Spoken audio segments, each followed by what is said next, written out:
Shalom. Yuk belajar di sini. Pada video kali ini kita akan membahas pendidikan agama Kristen kelas 9 dari bab 7 mengenai gereja yang memperbarui diri. Kami mengucap syukur atas penyertaan Tuhan di dalam hidup kami. Saat ini Tuhan, mari Engkau memberkati kami dalam pembahasan pelajaran ini. Mampukan kami ya Roh Kudus, sehingga kami dapat melakukan kehendak Allah dalam hidup kami. Di dalam nama Tuhan Yesus kami berdoa, amin. Mari amati dan dengarkan contoh cerita ini. Yang pertama, kucing dipiara. Setiap malam, kepala biara dan murid-muridnya mengadakan doa malam. Dan setiap kali kucing dipiara itu selalu datang mengganggu mereka. Karenanya, kepala biara menyuruh mereka mengikat kucing itu setiap kali waktu berdoa tiba. Setelah kepala biara meninggal dunia, kucing itu terus diikat setiap kali waktu doa tiba. Ketika kucing itu mati, para murid mencari seekor kucing yang lain dan dibawa ke dalam asrama dan diikat untuk memastikan bahwa perintah-perintah kepala biara ditaati pada setiap kali waktu berdoa tiba. Berabad-abad kemudian berlalu, dan murid-murid kepala biara menulis tulisan-tulisan ilmiah tentang makna keagamaan yang berkaitan dengan pentingnya mengikat seekor kucing pada saat berdoa. Contoh cerita yang kedua, pada perayaan Natal, orang Kristen biasa memasang pohon Natal di rumah maupun di gereja. Bagaimana kalau sebuah keluarga tidak memasang pohon Natal? Kemungkinan orang-orang akan bertanya, mengapa keluarga itu tidak merayakan Natal? Seolah-olah perayaan Natal identik dengan memasang pohon Natal. Padahal, tradisi memasang pohon Natal sendiri tidak terdapat di dalam Alkitab. Contoh cerita yang ketiga, kehadiran Sinterklas pada perayaan Natal. Sinterklas tidak ada hubungannya dengan Natal ataupun dengan kekristenan. Namun, banyak gereja di Indonesia, Sinterklas dianggap identik dengan Natal. Tanpa Sinterklas, perayaan Natal khususnya untuk anak-anak dianggap kurang lengkap.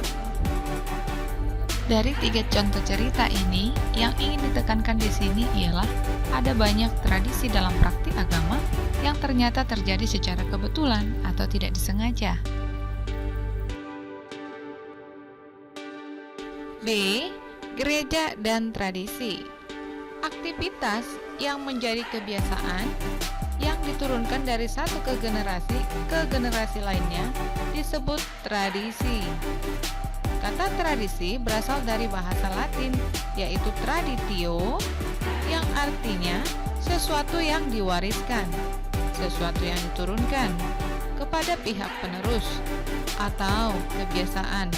Kebiasaan ini adalah suatu praktik yang sudah diterima sebagai sesuatu yang sudah seharusnya ada. Orang tidak lagi mempertanyakannya karena hal itu dianggap sebagai sesuatu kebenaran yang mutlak. Kebiasaan-kebiasaan apakah yang ada di dalam gereja? Apa yang ada di gereja kita tidak selamanya demikian.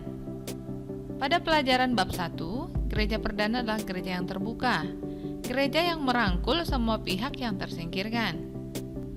Kita sudah belajar bab 1, yaitu gereja perdana adalah gereja yang terbuka, gereja yang merangkul semua pihak yang tersingkirkan. Gereja ternyata adalah sebuah komunitas yang revolusioner dan mengakui kepemimpinan perempuan di gereja. Berikut contoh tradisi yang masih dipegang di dalam gereja. Yang pertama, kepemimpinan perempuan. Beberapa gereja ada yang tidak memperbolehkan perempuan sebagai pendeta. Alasannya karena yang pertama, Yesus hanya memilih laki-laki sebagai murid-muridnya. Yang kedua, dalam 1 Korintus 14 ayat 34. Yang ketiga, dalam 1 Timotius 2 ayat 11 sampai 12. 2. Peribadahan. Masalah lain yang berkaitan dengan tradisi adalah penggunaan alat-alat musik dalam kebaktian. Alat musik apakah yang layak dan yang tidak layak dipergunakan? Dari warisan tradisi kebaktian yang diturunkan oleh para misionaris Belanda, Banyak gereja di Indonesia hanya menggunakan piano dan organ untuk mengiringi nyanyian jemaat. Alat-alat musik yang lain dianggap tabu. Misalnya, gitar dianggap tidak layak dipergunakan dalam kebaktian. Begitu pula alat-alat musik tradisional seperti gamelan atau gondang Batak. 3. Pemikiran teologis. Perubahan berikutnya yang perlu kita pahami adalah perubahan dalam perkembangan teologinya.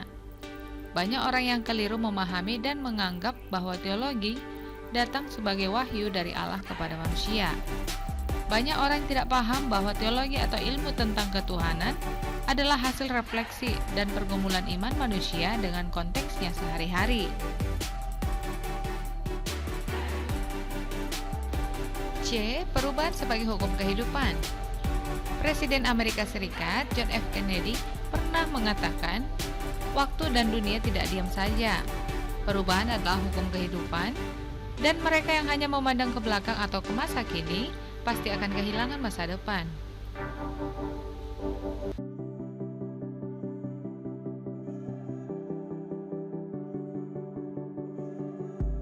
1. Mimikri sebagai mekanisme perlindungan diri. Mimikri adalah mekanisme perlindungan diri yang dikaruniakan Tuhan kepada jenis-jenis makhluk tertentu, binatang maupun tumbuh-tumbuhan.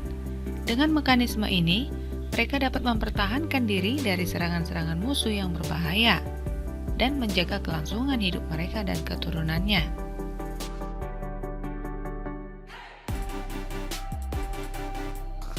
Contohnya adalah kupu-kupu yang meniru kupu-kupu lain untuk melindungi diri dari musuhnya. Apa yang dilakukan oleh hewan dan tanaman di alam adalah adopsi dari dunia kemiliteran. Baju tentara dulunya cerah sehingga mereka kalah dalam perang, maka digantilah seragamnya menjadi hijau atau yang loreng agar tidak terlalu kelihatan oleh musuh kalau di lapangan atau hutan saat berperang. 2. Manusia berubah. Di antara sekian banyak makhluk hidup, tampaknya manusia yang mampu berubah dan mengikuti perubahan. Oleh karena itu, manusia mampu bertahan sampai sekarang. Dulu manusia hidup dengan berburu, sekarang belajar beternak.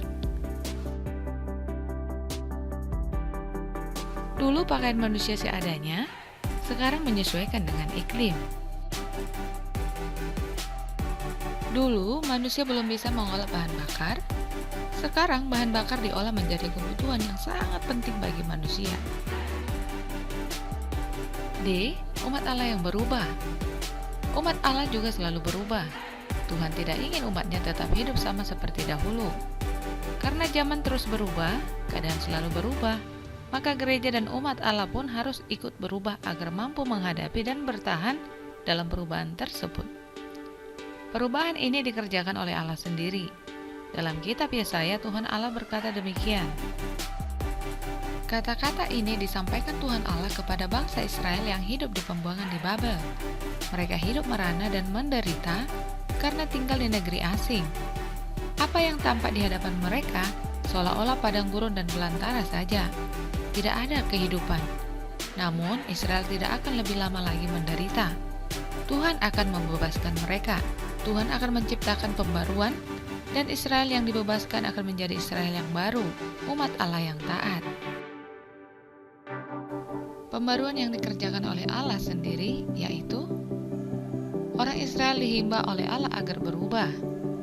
2. Gereja sebagai umat Allah yang baru. Pada hari Pentakosta di Yerusalem, para murid mendapatkan pencurahan Roh Kudus.